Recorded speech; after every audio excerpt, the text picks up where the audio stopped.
Hello everyone, welcome back to my channel Prerna Gautam. I am BMS second prof student. So आज से मैं start करने वाली हूँ एक नई सीरीज जिसमें कि मैं फर्स्ट प्रॉफ के स्टूडेंट्स के लिए कुछ लेक्चर्स लाने वाली हूँ या फिर कुछ वीडियोस लाने वाली हूँ। एक नई सीरीज स्टार्ट कर रही हूँ जिसमें मैं बच्चों को कुछ इंपॉर्टेंट श्लोक्स, इंपॉर्टेंट टॉपिक्स और इंपॉर्टेंट क्वेश्चंस बताऊंगा। लास्ट ईयर जो हमारे एग्जाम में आए थे, कौन से टॉपिक ज़्यादा इंपॉर्टेंट है, कौन से श्लोक उन्हें करने ही चाहिए एंड कौन से श्लोक उन्हें नहीं करने चाहिए, क्योंकि बच्चों को श्लोक्स में बहुत ज़्यादा दिक्कत होती है। तो फर्स्ट ईयर में मेरा सबसे ज़्यादा फेवरेट सब्जेक्ट पदार्थ। तो आज से मैं स्टार्ट करने वाली हूँ पदार्थ की सीरीज, जिसमें कि मैं आज आपको पढ़ाने वाली हूँ chapter number first. And please अगर कुछ छूट जाए ना तो प्लीज़ ज़्यादा माइंड मत कीजिएगा, क्योंकि मैं टीचर नहीं हूँ, I am also a student. तो जितना मुझसे हो सकता है उतना मैं आप लोगों का कवर करा दूंगी। So let's start the video. तो आज हम स्टार्ट करने वाले हैं पदार्थ विज्ञान का चैप्टर नंबर फर्स्ट। एंड आप लोग देख सकते हैं मैंने इसी बुक से पढ़ा था। अब तो एनसीईआरटी की नई बुक आ गई, वो इससे ज़्यादा अच्छी है, तो आप लोग उससे भी देख सकते हैं। Okay, so let's start chapter first. Chapter first is Ayurveda निरूपण। तो सबसे पहले ये एक मंगलाचरण दे रखी है, आप इसको पढ़ लीजिए। ऐसा कोई एज सच ये इंपॉर्टेंट नहीं है। देन उसके बाद नेक्स्ट जो दे रखा है वो है आयुर्वेद के पर्यावाचक शब्द। इसका श्लोक दे रखा है, अगर आप चाहें तो आप ये श्लोक याद भी कर सकते हैं। रेफरेंस आप देख सकते हैं, इसका इतना इंपॉर्टेंट नहीं है। या फिर आप हिंदी वर्ड भी याद कर सकते हैं। आयुर्वेद शाखा विद्या सूत्र ज्ञान शास्त्र लक्षण एवं तंत्र, ये आयुर्वेद के पर्यावाचक शब्द हैं, ये आप याद कर लीजिएगा, क्योंकि कोई भी क्वेश्चन आता है तो ये तो अब बेसिक है, तो ये आपको ज़रूरी आना चाहिए। उसके बाद ये कोई इंपॉर्टेंट नहीं है। उसके बाद अब हम आते हैं। देन उसके बाद अब हम आते हैं आयुर्वेद की निरुक्ति पर। तो आयुर्वेद की निरुक्ति यहाँ दे नहीं रखी है। ये जो दे रखा है आयुर्वेद तृतीय आयुर्वेद, ये आयुर्वेद की निरुक्ति नहीं है। आयुर्वेद की निरुक्ति है आयुर्वेदयंती इति आयुर्वेदः। ठीक है। अब अगर निरुक्ति का मतलब क्या होता है कि जो शब्द है वो किन दो शब्दों से मिलकर बना है। तो जो आयुर्वेद है वो दो शब्दों से मिलकर बना है, जो है एक आयुष और वेद। तो आयुर्वेद दो शब्दों से मिलकर बना है, आयुष प्लस वेद। अब इन दो शब्दों के योग से आयुर्वेद शब्द की उत्पत्ति होती है। तो आयु का अर्थ यहाँ दिया गया है जीवन।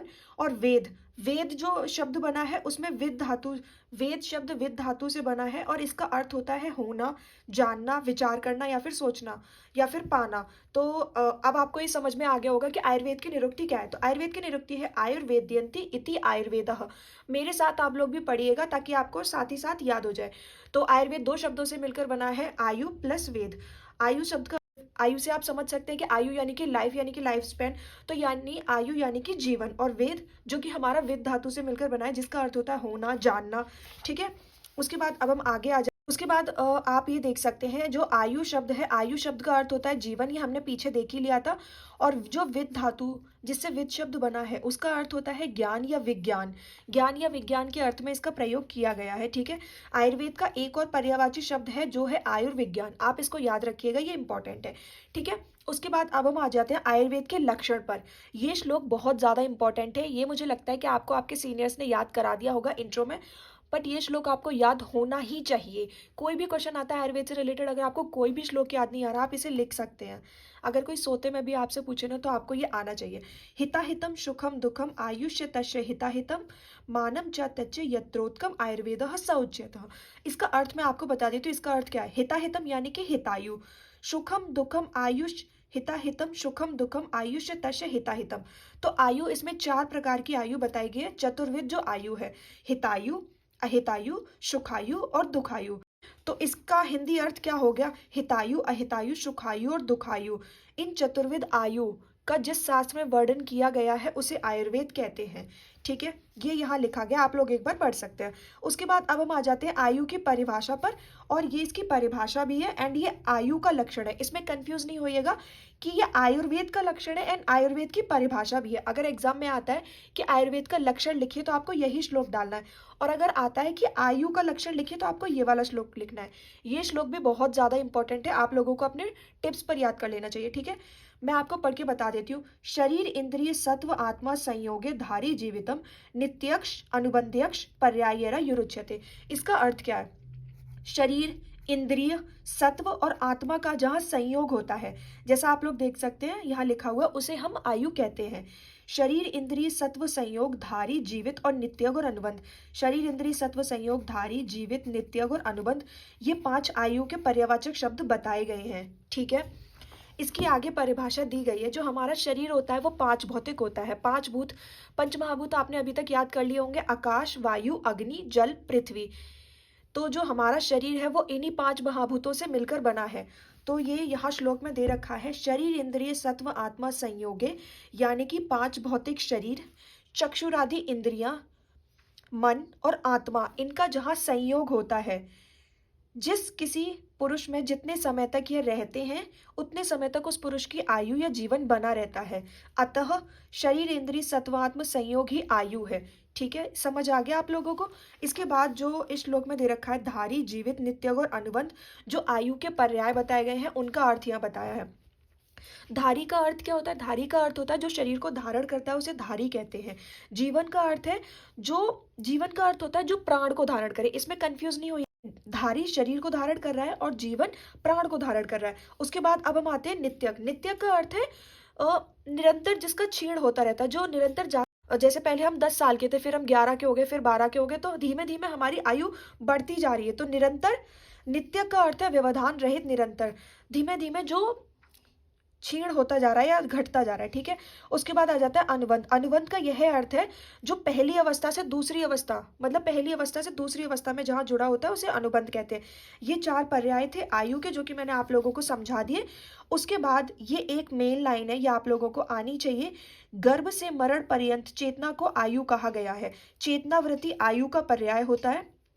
ठीक है, उसके बाद ये आप लोगों को आना चाहिए आयु के घटक। आयु के घटक 4 होते हैं, ये डायग्राम आप देख लीजिएगा जैसा कि श्लोक में दिया ही हुआ है, शरीर इंद्रिय सत्व आत्मा। तो आयु के 4 घटक होते हैं, शरीर, इंद्रिय, मन और आत्मा, ये 4 आयु के घटक हैं। पंचभौतिक शरीर, चक्षुरादि इंद्रियां, मन और आत्मा, इन्हें ही आयु का घटक कहा गया है। उसके बाद आ जाता है सिद्धांत। सिद्धांत का ये वाला श्लोक बहुत इंपॉर्टेंट है, आप लोग याद कर लीजिएगा। अगर आपसे ये याद नहीं होता है तो आप, ये इजी श्लोक है, आप इसको याद कर सकते हैं। सा चतुर्विदः सर्वतंत्र सिद्धांत, प्रतितंत्र सिद्धांत, अधिकरण सिद्धांत, अभ्युपगम सिद्धांतश्च चेति।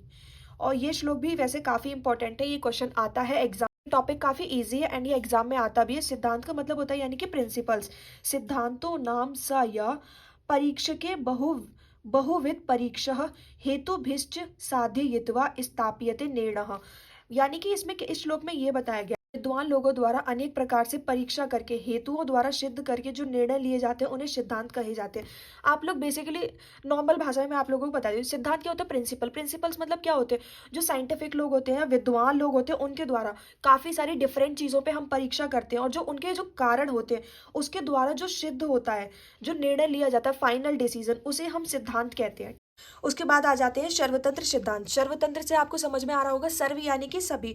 सर्वतंत्र सिद्धांत वो सिद्धांत है जो एक शास्त्र में प्रसिद्ध होते हुए भी सभी शास्त्रों में प्रसिद्ध होता है, उसे हम सर्वतंत्र सिद्धांत कहते हैं। जैसे कि कोई बीमारी है तो रोग है, निदान, रोग के निदान है, रोग है, उन रोगों की चिकित्सा है जो रोग साध्य है। जैसे कि साध्य का मतलब होता है जो ट्रीटेबल है। ठीक है, तो रोग है, निदान यानी कि जो हमें कोई बीमारी हो रही है उसके पहले के लक्षण जो हैं उसे निदान कहते हैं। जैसे जैसे बुखार है, उसके पहले के जो लक्षण हैं, तो रोग के निदान है, रोग है यानी कि हमें फीवर आ गया है, उस रोग की चिकित्सा है, तो फीवर की चिकित्सा भी है। और जो फीवर है वो हमारा साध्य होता है, ट्रीटेबल होता है। ठीक है, उसके बाद आ जाते हैं प्रतितंत्र सिद्धांत। प्रतितंत्र सिद्धांत, प्रति यानी कि एक, इससे आपको समझ में आ रहा होगा जो सिद्धांत एक शास्त्र में प्रसिद्ध है किंतु दूसरे शास्त्र में वह मान्य नहीं है, उसे हम प्रतितंत्र सिद्धांत कहते हैं।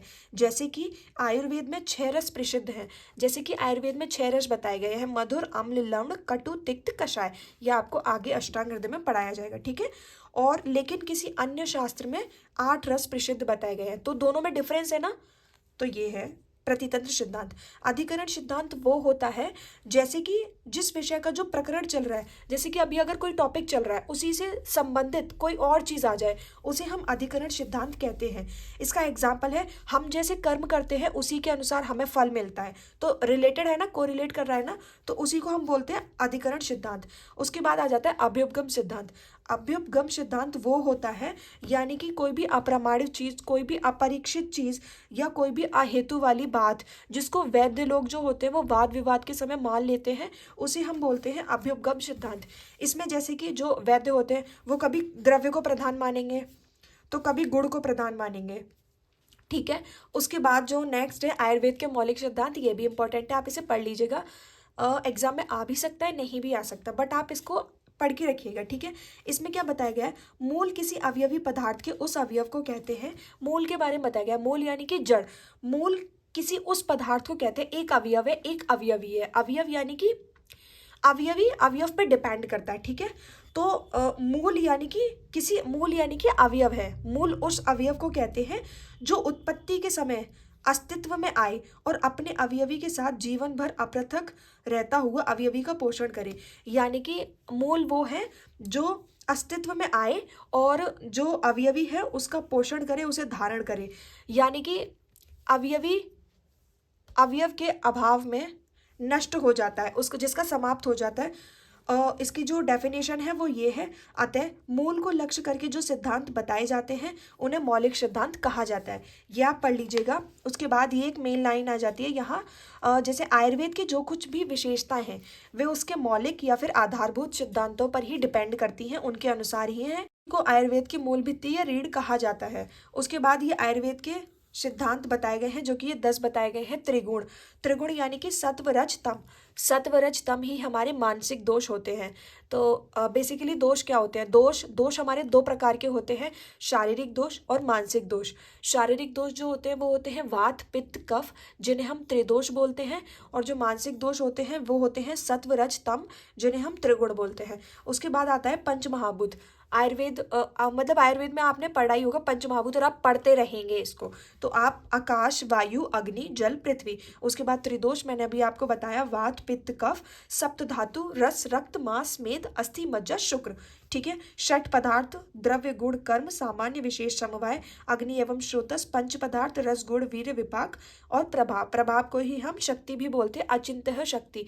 इसे हम आगे द्रव्य गुण में पढ़ेंगे, सेकेंड प्रॉफ में आप लोग पढ़ोगे। आत्मा परमात्मा, चरक के अनुसार चतुर्विशंति और सुश्रुत के अनुसार पंचविशंति तत्व और पुनर्जन्म एवं मोक्ष। उसके बाद इनको डिटेल में एक्सप्लेन किया गया, आप लोग ये पढ़ लीजिएगा। ये टेबल मोस्ट इंपॉर्टेंट है, इस बार एग्जाम में आया भी था, 5 नंबर का क्वेश्चन। आपको ये करना ही करना है एंड इसको आप अच्छे से याद कर लीजिएगा, ये एग्जाम में आ सकता है। तो सबसे पहली जो टेबल है वो त्रिदोष और पंचमहाभूत का कोरिलेशन बताया गया है कि कौन से दोष में किस किस महाभूतों की प्रधानता होती है। तो वात में वायु और आकाश की प्रधानता होती है, पित्त में अग्नि की प्रधानता होती है और कफ में पृथ्वी और जल की प्रधानता होती है। यही मैंने मानसिक दोष का कोरिलेशन भी कर दिया है। जो मानसिक दोष हमारे 3 होते हैं, सत्व रज तम। सत्व में अग्नि की प्रधानता होती है, रज में वायु प्लस आकाश की प्रधानता होती है और तम में पृथ्वी प्लस जल की प्रधानता होती है, ठीक है। अब उसके बाद हम देखते हैं सप्त धातु, जो 7 हमारी जो धातुएं होती हैं, रस रक्त मांस मेद अस्थि मज्जा शुक्र, इनका कोरिलेशन दिखाया गया है पंचमहाभूत में कि इन धातुओं में कौन से महाभूत की प्रधानता होती है। रस, आप समझ रहे होंगे, रस यानी कि लिक्विड, तो रस से आप पे यानी कि जल होता है, तो रस में जल महाभूत की प्रधानता होती है। रक्त आग्नेय यानी कि अग्नि महाभूत की प्रधानता होती है। मांस यानी कि ये जो हमारा मांस है, तो इसमें वायु जल और अग्नि की प्रधानता होती है। मेद यानी कि एक तरीके से फैट मान लीजिए, उसमें अग्नि और जल की प्रधानता होती है। अस्थि हड्डियां, उसमें पार्थिव यानी कि स्थिर होती है, हार्ड होती है। अग्नि और वायु की प्रधानता होती है। मज्जा में अग्नि और जल, और शुक्र में हमारे जल की प्रधानता होती है। उसके बाद आ जाते हैं त्रिमल, जो कि हमारे मूत्र पुरीश स्वेद है। मूत्र यानी कि यूरिन, पुरीश यानी कि स्टूल और स्वेद यानी स्वेट। इसमें मैं आप लोगों को एक नॉर्मल सा है, बहुत ईजी है, ये आप आराम से याद कर सकते हैं। मूत्र यानी कि जल तो हो गई प्लस अग्नि, ठीक है। पुरीश यानी कि पृथ्वी प्लस जल, पृथ्वी यानी कि हार्ड यानी कि स्थिर, ठीक है। और स्वेद यानी कि जल प्लस अग्नि, स्वेट है तो जल होगा और अग्नि, ठीक है। उसके बाद ये इसके अंदर आप इसको पढ़ सकते हैं, आपको ये समझ आ जाएगा। अगर ये आपको समझ ना आए तो आप मेरे को कमेंट कर दीजिएगा, मैं नेक्स्ट वीडियो में इसकी डिटेल वीडियो ला दूंगी एंड आपको ये उसमें अच्छे से समझा दूंगी। बाकी आप रीडिंग करेंगे तो आपको ये अच्छे से समझ आ जाएगा। उसके बाद हम आ जाते हैं, ये मोस्ट इंपॉर्टेंट है, आप इसे अच्छे से याद कर लीजिएगा। चतुर्विशंति, जो कि आचार्य चरक ने मानी है। अव्यक्त महान अहंकार, पंच तन्मात्रा हमारी होती है शब्द स्पर्श रूप रस गंध।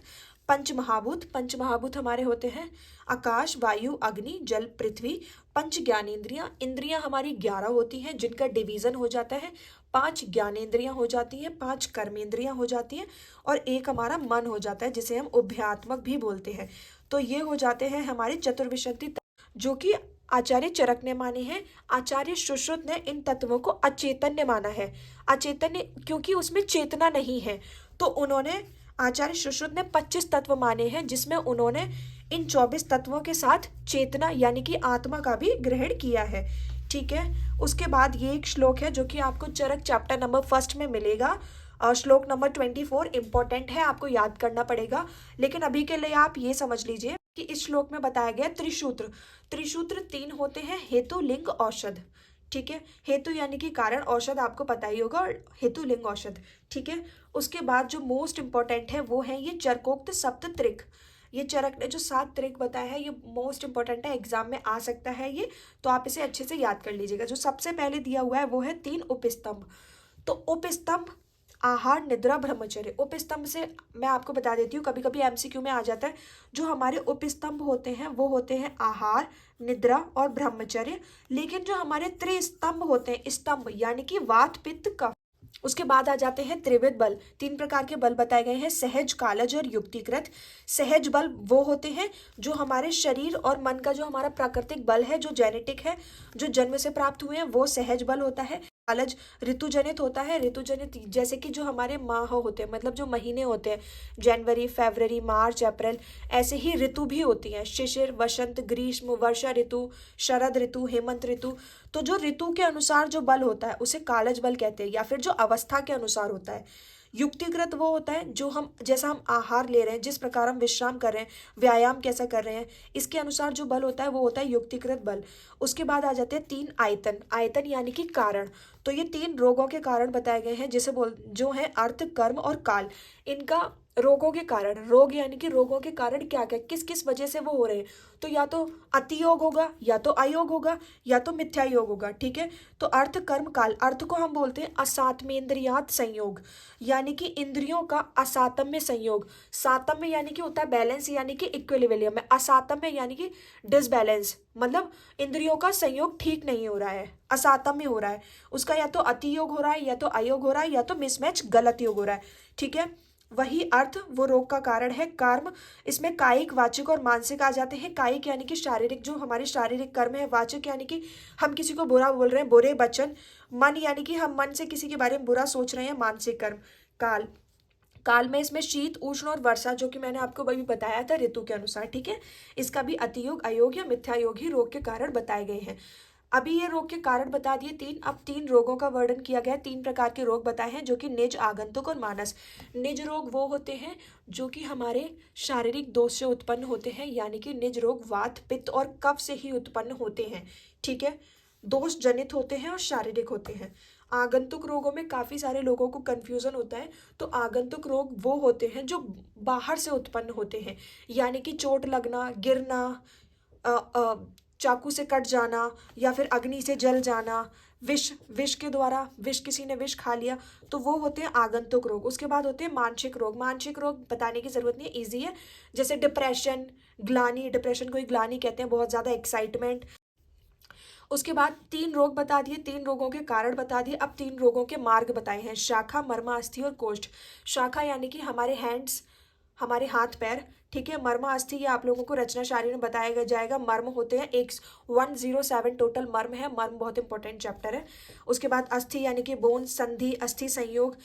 उसके बाद कोष्ठ। कोष्ठ में हमारा आमाशय, आमाशय यानी कि स्टमक, अगन्याशय, पक्वाशय, हृदय, हृदय, उंडोक, फुफ्फुस, इन सब का ग्रहण कर लिया जाता है। उसके बाद आ जाते हैं 3 प्रकार के भिषक। भिषक यानी कि डॉक्टर, यानी कि वैद्य। 3 प्रकार के वैद्य बताए गए हैं, छद्मच्छर, सिद्ध साधित और वैद्य गुणों से युक्त। तो छद्मच्छर, छद्मच्छर यानी कि आपको वर्ड से ही समझ में आ रहा होगा, जो लोग शीशी, बोतल, कुछ यंत्रादि, कुछ पुस्तकें रख लेने तथा यहाँ वहाँ पुस्तकों के अवलोकन से वैद्य बन जाते हैं। छद्मच्छर यानी कि जो लोग बेसिकली जिन्हें बिल्कुल नॉलेज नहीं होती है, बस कुछ दवाइयाँ रख लेने से या फिर कुछ किताबें रख लेने से, कहीं से थोड़ा बहुत इधर उधर से देख लेने से, जान लेने से जो वैद्य बन जाते हैं, उन्हें छद्मच्छर कहते हैं। सिद्ध साधित, सिद्ध साधित वो होते हैं जो वैद्य नहीं होते हैं, लेकिन यश, ज्ञान, सिद्धि के बहाने वैद्य शब्द को प्राप्त कर लेते हैं, वो ज्ञानहीन होते हैं। ठीक है, और वैद्य गुणों से युक्त वो होते हैं जिन्हें ज्ञान विज्ञान की पूरी नॉलेज होती है, उन्हें वैद्य गुणों से युक्त कहा जाता है। उसके बाद आ जाती है त्रिविध औषधि। औषधि भी 3 प्रकार की बताई गई है, देव व्यापाश्रय, युक्ति व्यापाश्रय और सत्वाजय। देव व्यापाश्रय जिसमें मंत्र, औषधि, मंगल, हवन वगैरह, उपवास, देवताओं को शरीर में नमस्कार, देव स्थानों में जाना, टेम्पल्स वगैरह में जाना, ये सब हमारे देव व्यापाश्य में आ जाते हैं। उसके बाद युक्ति व्यापाश्य में यानी कि आहार तथा औषध द्रव्य की योजना, इसमें 3 आते हैं, संशोधन, संशमन और सत्वाजय। संशोधन और संशमन मैं आपको बता देती हूँ, आगे भी आएगा। संशोधन वो होता है जैसे जो हमारे शरीर में जो दोष है, शारीरिक दोष, वात पित्त कफ, अगर इनकी या तो वृद्धि हो जाती है या फिर कोई दोष अगर कम हो जाते हैं, तो संशोधन वो होता है जो बड़े हुए दोषों को या क्षीण हुए दोषों को शरीर से बाहर निकालकर ठीक करता है, उसे संशोधन कहते हैं। और शमन वो होता है जो बड़े हुए दोषों को या क्षीण हुए दोषों को शरीर के अंदर ही ठीक करता है, उसे शमन कहते हैं। संशोधन में 5 बताए गए हैं, वमन, वॉमिटिंग, विरेचन, निरूह, निरूह वस्ती, अनुवाशन वस्ती, निरूह वस्ती, अनुवाशन वस्ती वस्ती के ही प्रकार हैं, और नस्य। वमन हम कफ में देते हैं, विरेचन पित्त में देते हैं, और निरूह और अनुवाशन वस्ती हम वात में देते हैं। ठीक है, उसके बाद आ जाता है सत्वाजय। सत्वाजय का अर्थ यह है कि अपने मन को अहित गलत चीज़ों से हटाना या दूर रखना, उसे हम सत्वाजय कहते हैं। उसके बाद ये त्रिविध औषधियाँ जो शारीरिक दोष जनित रोग में ही बताई गई, इसको आप पढ़ लीजिएगा, इसमें कुछ नहीं है ऐसा कुछ इंपॉर्टेंट। ठीक है, तो ये चैप्टर खत्म हो गया है। अगर आप लोगों को इस चैप्टर में कोई भी डाउट हो या कुछ भी पूछना हो तो आप मेरे को कमेंट कीजिए। एक बार मैं रफली आपको आइडिया दे देती हूँ कि आपको क्या क्या इसमें याद करना है अच्छे से। तो ये आयुर्वेद के पर्यावाचक शब्द आप लोग अच्छे से याद कर लीजिएगा। आयुर्वेद की निरुक्ति, आयुर्वेद 2 शब्दों से मिलकर बना है। ये आयुर्वेद का लक्षण या फिर परिभाषा, कुछ भी कह लीजिए, लक्षण ये एग्जाम में आ सकता है, हो सकता है ये दिया हो आयुर्वेद का लक्षण, तो आप याद रखिएगा लक्षण भी यही है, परिभाषा भी यही है। इंपॉर्टेंट 4 प्रकार की आयु होती है, हितायु, अहितायु, सुखायु, दुखायु। आयु की परिभाषा और लक्षण ये याद कर लीजिएगा। इसके पर्यायवाची शब्द धारी, जीवित, नित्यग, अनुबंध, इनके अंदर भी याद कर लीजिएगा। ये आया था इस बार 5 नंबर का क्वेश्चन, मोस्ट इंपॉर्टेंट। आयु के घटक 4 होते हैं, शरीर, इंद्रिय, मन और आत्मा। उसके बाद सिद्धांत, मोस्ट इंपॉर्टेंट, 5 नंबर का इस बार क्वेश्चन आया था, तो आप इसको अच्छे से पढ़िएगा। उसके बाद आयुर्वेद के मौलिक सिद्धांत, एक बार आप देख सकते हैं इसकी रफली रीडिंग, बट ये आप अच्छे से करिएगा और इनके अंदर भी ये पढ़ लीजिएगा। उसके बाद ये तीनों टेबल आपके टिप्स पर होनी चाहिए, हर सब्जेक्ट में आपको ये टेबल्स मिलेगी, तो आप इन्हें नहीं छोड़ सकते हो। ठीक है, उसके बाद नेक्स्ट ये इनके अंदर आप देख सकते हैं, ये आ सकता है त्रिसूत्र। ये श्लोक आप अभी छोड़ दीजिएगा, ये श्लोक आप चरक में याद कर लेना। अभी के लिए बस इतना याद रखना कि त्रिसूत्र में हेतु, लिंग और औषध आते हैं, और चरक के 7 त्रिक ये आपको याद करने हैं। इंपॉर्टेंट, ये चैप्टर काफ़ी इंपॉर्टेंट है, इंपॉर्टेंट चैप्टर है, फर्स्ट चैप्टर है, बेसिक है, तो ये आपको अच्छे से आना चाहिए। तो आज के लिए इतना ही था। बाकी अगर आपको इस चैप्टर में कोई डाउट हो देन कॉमेंट कीजिएगा।